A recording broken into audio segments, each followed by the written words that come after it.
The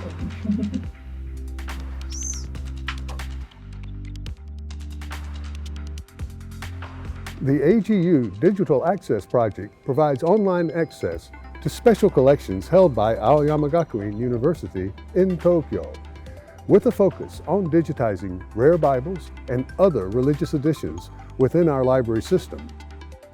This project was begun in 2018 with support from the Aoyama Vision Initiative in conjunction with the Folger Library's Digital Access team in Washington, D.C. We also collaborated with the Aoyama Gakuin Religious Center and with the help and kind cooperation of the University Shiryo Center, which curates many of these books. Though our progress was halted for a period by the COVID pandemic, we are now moving forward with generous support from the Aoyama Gakuin University Information Media Center and the university's Institute of the Humanities. The Aoyama Gakuin Archives, along with the university library system, hold many items of historical significance, including rare print editions of religious works in Latin, Japanese, English, and other languages. The special holdings of the AGU libraries are one of the finest collections of rare Christian editions in Japan. We also host speakers and schedule events in person and online that are related to digital development in library science, religion, and early modern studies. Well, I guess my love for books kind of started with my father, who is also an avid book lover, and he kind of taught me how to love old things and history. And the first book I received from him was Crime and Punishment when I was 13 for my birthday. So when I first started working for Professor Dabbs for this AGU Digital Access Project, I was simply thrilled to, be able to not just witness, but to touch firsthand these valuable antique Bibles.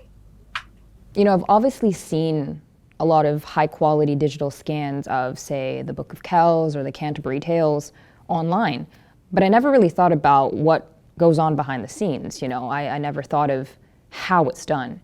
And through this project, I've come to learn just how difficult it actually is to get it right, not just scanning these pictures, but to make sure that the data is indexed correctly.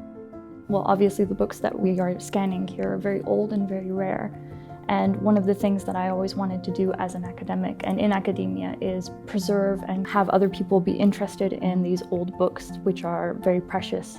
And I hope that that is something that we have accomplished here. There are many reasons to digitize rare books. Primarily, one needs special permission to view rare books in person, and often, even if you can gain permission, these books are held in libraries far away from where you might live. Providing open access, online viewing is one way to help scholars, students, and other interested members of the public see the book cover to cover, page to page. The digitization of these rare books present many research opportunities beyond simply the subject matter of the text. Many of these books feature unique works of art that reflect both the historical period and the sentiments of the original readership. The fonts, textures of the paper, and binding can also be analyzed, as can the way the books are structured. These are literary, artistic, and historical documents that can influence a wide array of scholarship.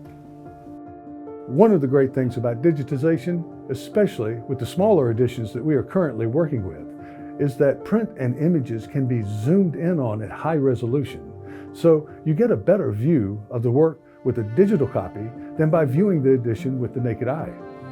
We will soon have a new library. It's under construction now, and we think that this project punctuates Aoyama Gakuin's commitment to providing superb resources in a beautiful and technologically advanced learning environment.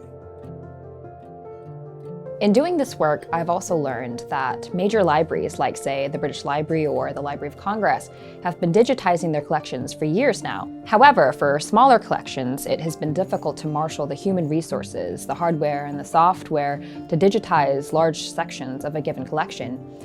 But recent advances in technology make it possible for us, over time, to digitize and stage at least portions of our collection.